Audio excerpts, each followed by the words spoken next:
have to embrace it because it is part of the experience. So, Saan tayo like, punta, G? I'm good friends with Travis Taylor, and when we first started talking, Saan tayo punta?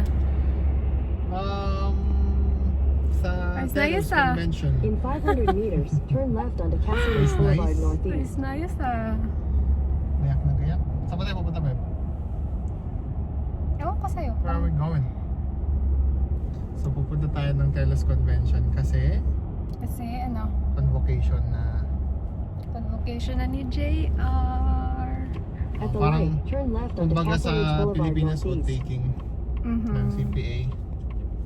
Pero still, hindi pa rin ako CPA kasi kailangan mo patapusin yung hours. Kailangan pa niya ng 6 months, 6 guys. more months.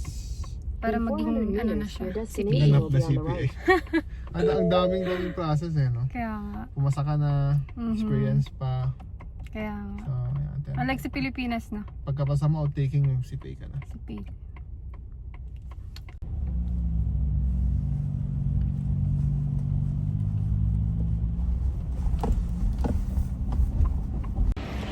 Yan, so dito na tayo sa parking ng Telos Convention. Pasok na tayo dito. Good luck sa akin. Ang hirap maglakad, guys.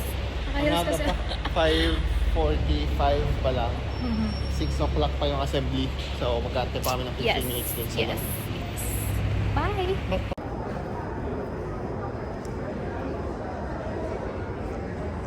Eee!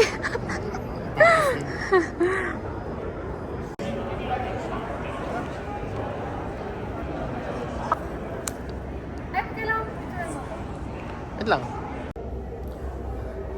Yan. So, nandito kami ngayon sa Telos Convention, guys. Alas 6 na. Pero mamaya pa yung registration, 6:50. Kasi alas 7 mag-start yung convocation daw.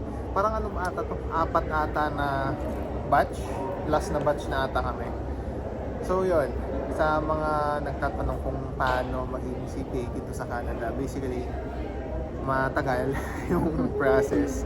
Kasi di ba babe, ano, kailangan bachelor's degree ka, graduate, tapos after mo mag-bachelor, pwede kang kumuha ng CPA PEP or CPA Prep, depende dun sa qualifications mo or depende dun sa bachelor's degree mo. Kasi may mga nagsi-CPA dito na, for example, bachelor's in engineering, so pwede silang mag-take ng preparatory courses para ma-bridge nila yung previous education nila, tapos mag-CPA sila.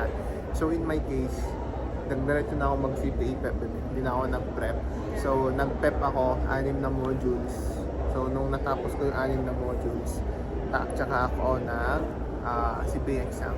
So yung CPA exam, yun yung actually yung pang-6 na module is review ng CPA mismo, tapos 3 days yung mismong CPA exam. Nag-exam ako last year, September. And nalaman namin yung result ng December. So, pumasa naman tayo. So, kaya na din tayo sa convention. Pero ang problema lang, kailangan 30 months yung tawag doon yung experience. So, ngayon nakaka-24 months pa lang ako. So, kailangan ko pa ng additional 6 months para maging ganap na CPA. So, medyo matagal-tagal yung antaya. Pero worth it naman. So, yan. 2 days yung tawag dito, celebration. Una, yung ceremony today, tapos tomorrow is Party. yung ball. Dinner So, party. ano ko, ang tawag nila CPA Dinner ball? ball? Dinner ball? Something sa basta may dinner kami bukas sa Hyatt Hotel. So yan, nagka-book na rin kami ng hotel, sagot ng kumpanya, MNP. So, libre yung hotel. Sabi ko, tinanong ko pa nga sila, pwede ba yung kahit taga-Calgary lang? Pwede naman daw. So, green up ko na lang para at least makapasok tayo ng Hyatt Hotel. Bukas may dinner. Alas 6 ata yun. Yung dinner, wala na alas 7. Pero anyway, after nun, Sana may check-in na. steak. Feeling ko sana may steak. Sana buffet. Kasi minsan pag alam mo yun, Ano? pika-pika lang. Ay. Yung hindi yung di ba pag nagbo-buffet tayo minsan sa pag-western yung tawag dito, yung charcuterie. Charcuterie Anong board. char? Anong char? Charcuterie. Hindi ko alam. basta yung board, yung may bacon, may salami, May cheese. may cheese, Pepperoni.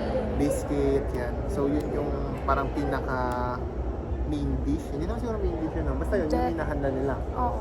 Unlike sa atin, Yun yung usual na handa. Usual. Yun yung usual. So, makikita natin bukas kung yun yung handa. For sure, merong charcuterie board dun bukas. Pero sana merong steak. gusto talaga mag-steak. Gusto ko ng steak din. Gusto ko yung steak. Pero mo ako ng steak mamaya. Mamaya mag-dinner tayo. Kasama ko yung kasama namin yung yung mentor ko ng CPA galing din ng MNP. Kasi sa MNP meron kaming support system na kapag nag-CPA ka, bibigyan ka ng isang mentor. So siya yung mag-guide sa'yo throughout your process ng pagiging CPA mo or sa pag-exam mo. Sa amin kasi CP kasi tawag yun eh. So siya yung nag-mentor sa akin ng CP. So kasama namin siya mamaya. Siya yung sponsor ko dito sa CPA. Tapos kasama namin siya mag-dinner mamaya. So mag-stay tayo sa Daguild. Gayak na gayak tayo. That's Ewan ko good. kung ano. Ang hirap kasi sabi lang babe, di ba, no? Ano? Business attire. Oo, business. Hindi ko sure yung business attire kung formal ba yun or kung anong attire yun. Kasi yung bukas, formal. As in formal talaga yun. So alam ko talaga mag 2 or 3 piece suit ka talaga nun. Pero ngayon kasi formal, so hindi ko alam kung kailangan kong mag-tie. Alisin ko yung tie, i-open ko ba to, i-close ko ba to. Hindi ko alam. We'll see. Sa just ata hindi record eh. May nakita ko Bakit mo kanina pinaganto? naka-t-shirt. Sana nag-t-shirt na lang din ako. Hindi, Ayos-ayos pa naman. Ayos ko din, no? Naka-heels pa ako. Oo. Taas ng heels eh. Ilang inches to? 6 inches? Hindi 6 ko alam. inches Hindi ang naman heels. siguro. 5? Hindi ko alam. Ewan ko, basta yun, mataas yung heels mo. Hindi naman yun 1 foot. Anyway. Anyways. Ayan, so ito, Bye-bye naghihintay na. kami. Mamaya na lang ulit. Magbibideo si Ben kasi hindi kami bye-bye. magkasama. No, no. Iba kasi yung kasama niya, guys.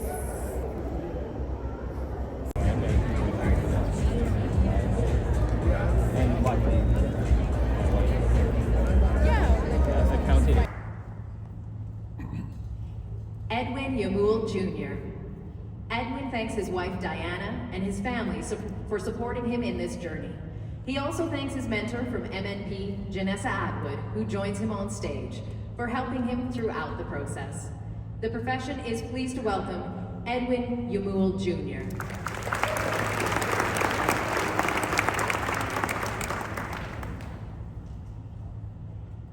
Against the cosmic powers So, of this present tapos na. law. Hindi nyo narinig kasi maingay dito.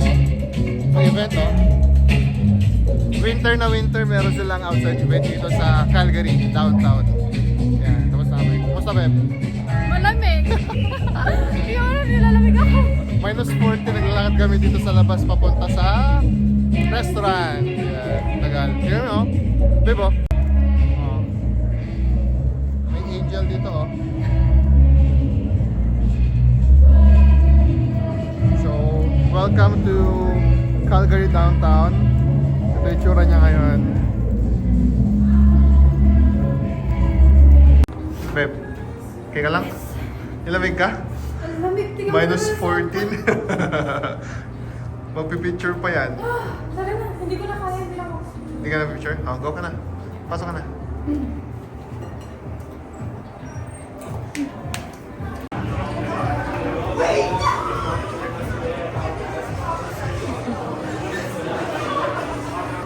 Maybe yun. Pakita mo. Nice. Green, big green. So, tapos namin kumain. Busog na ako. Hindi na ako makahinga. Ako din na makahinga. So yan guys, tapos na yung pinaka-outtaking or convocation ng pagpasa ng CPA. So again, yun, kailangan ko pa ng 6 months bago magkaroon ng certificate. Yung binigay nila sa amin kanina, ganito lang siya. So Wala pang sabi nung certificate. wala pa. Sabi nung mentor ko, yung certificate daw, pupunta dito, saktong-sakto daw dito. So, yeah, I think we'll just need to wait for another 6 months para kompleto ko yung hours ko. Anyway, it's been fun. Double CPI. Good. Anong CPI kaya next time? Wala na. CPA Chicken pork adobo. chicken pork adobo. So, yan lang muna guys for today's video, no.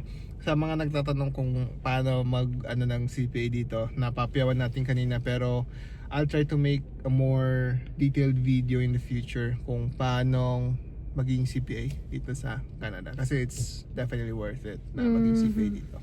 Okay? So, yan lang muna guys for today's video. Thank you so much for watching. Again, this is Edwin from Dre's Canada Vlog, and this is Dayan. Diane Ranza. Yan. So again, nakalimutan ko yung sasabihin ko sa dulo. Ano ba yung lagi ko sinasabi sa dulo? Hindi ko na alam. Always remember to stay humble and always stay focused sa iyong mga goals. And yun, see you sa next vlog. Tagal kasi natin dito vlog eh. Bye! Okay, bye!